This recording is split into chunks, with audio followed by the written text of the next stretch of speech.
A SmackDown full of mistakes. There was a lot of mistakes tonight on SmackDown for sure. Lots to talk about, lots of recaps obviously about WrestleMania and such, but still a show you can put your feet up and enjoy. This is things you might have missed. And before we get started, make sure you've hit the like button. And if you are new to the channel, hit the subscribe button too. Now, the breaking news today, obviously, is Triple H officially retiring from in-ring action. I don't think this comes as a shock to too many people with his recent health scare, but this was Triple H really for the first time publicly talking about that health scare. And you heard him get emotional. He got really emotional. It was a tough thing to watch. Honestly, thank you, Triple H. What a great career, great moments, and yeah, always health first, 100%.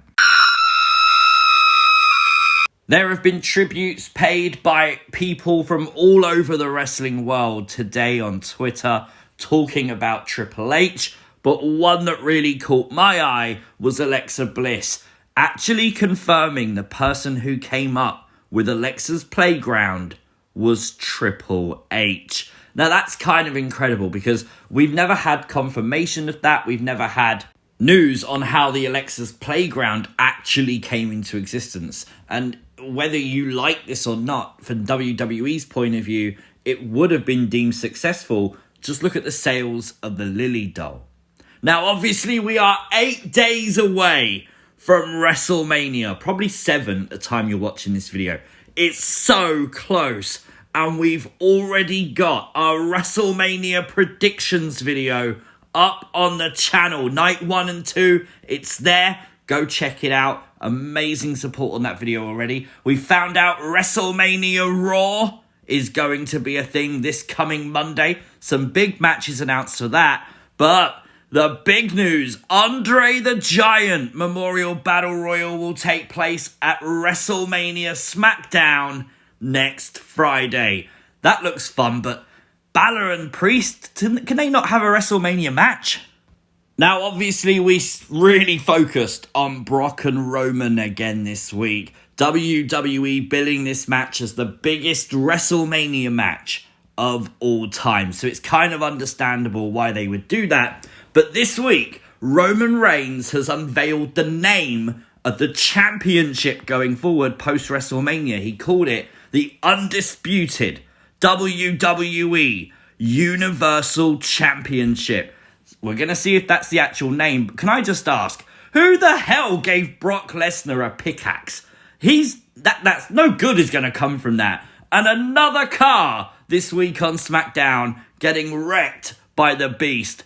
I loved Brock walking through the fans. I thought that was a really good touch. Totally in character with the modern Brock Lesnar. And him even jumping off the table with a kick to one of the security was cool. Sending the bloodline into retreat. Loved that. Great ending to Friday Night SmackDown. Say what you want. They are building Brock and Roman so well. I'm absolutely glued to the television every time they do it. I mean, did you catch Pat McAfee and Michael Cole running away? There's that comedy element to a great gripping story. And I love it. Absolutely love it. Watching Brock in Roman's locker room all night long was hilarious. It's just an easy way to develop the story. King Xavier Woods returned to SmackDown this week, but you might have known about it about 2 minutes before it actually happened, because they effed up. The lead announcer for SmackDown actually announced Kofi Kingston as Xavier Woods. So obviously that surprise kind of got spoiled a little bit there. And then they did it again with Los Lotharios, the lead announcer, announcing Humberto for the match. And it wasn't Humberto's match. It was Angel Garza versus Ricochet. And after the match, yes, Angel Garza got the fluke victory. But then we got the setup with Ricochet challenging Humberto to the match. So once again, the announcer twice ruining what was going to happen by announcing things.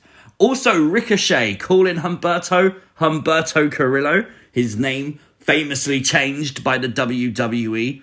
Nothing new there. But to call him Humberto Carrillo probably will get Ricochet in a little bit of heat backstage maybe. And then we go to Ronda Rousey. Not really a mistake, although her promos kind of are. It was basically her standing in the ring, and she called it the Smackdown Championship. And then she said, the Smackdown Women's Championship, why do we need to call it the Women's Belt anyway? Big statement from Ronda Rousey live on WWE TV. Not something that WWE will probably ignore very easily, because a lot of fans on Twitter already talking about that moment instantly. And they're also talking about the fact Ronda Rousey is on the rampage. Of course, what wrestling show follows SmackDown? Maybe a little bit of a dig there from WWE. Also, pointed this out on Twitter earlier. Last week on SmackDown was this sign. Always enjoying WWE. WWE really trying to take shots now they got Cody? We have to take a moment to say how over Rick Boogs is. Oh my god, tonight on SmackDown when he was doing his whole introduction thing for Nakamura, the crowd were in the palm of his hands. Absolutely brilliant. They are really building Rick Boogs up, and I love it. Obviously, Nakamura's in there as well, and that's just great. I really love this pairing. I love the fact that Rick Boogs is probably someone for the future. And if you noticed, before they went to the commercial, they did like a little brawl in the ring. Now, obviously, why do they do this? That's the big question everyone was asking on Twitter, and the answer's very, very simple.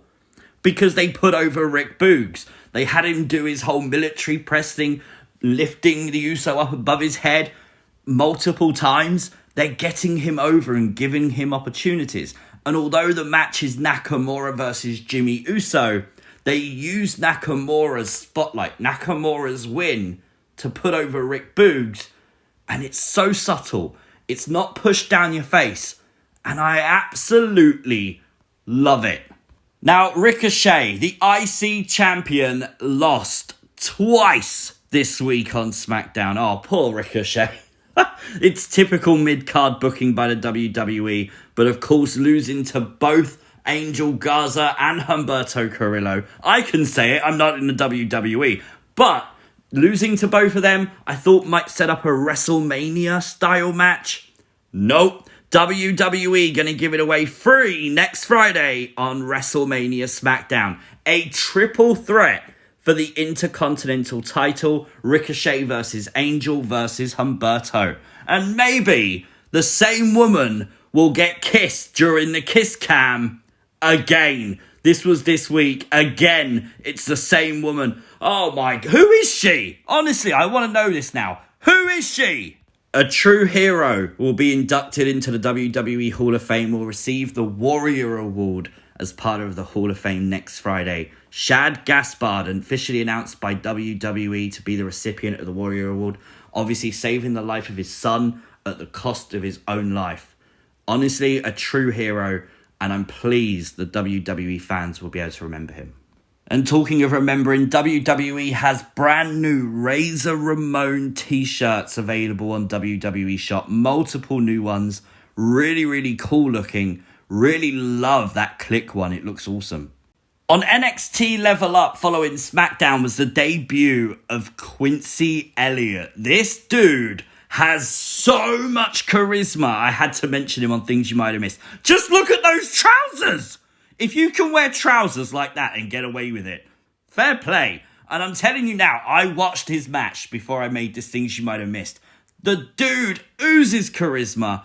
He is over with the audience. And he did a drop kick. Amazing. I can't rate SmackDown too highly this week because it was just full of recaps.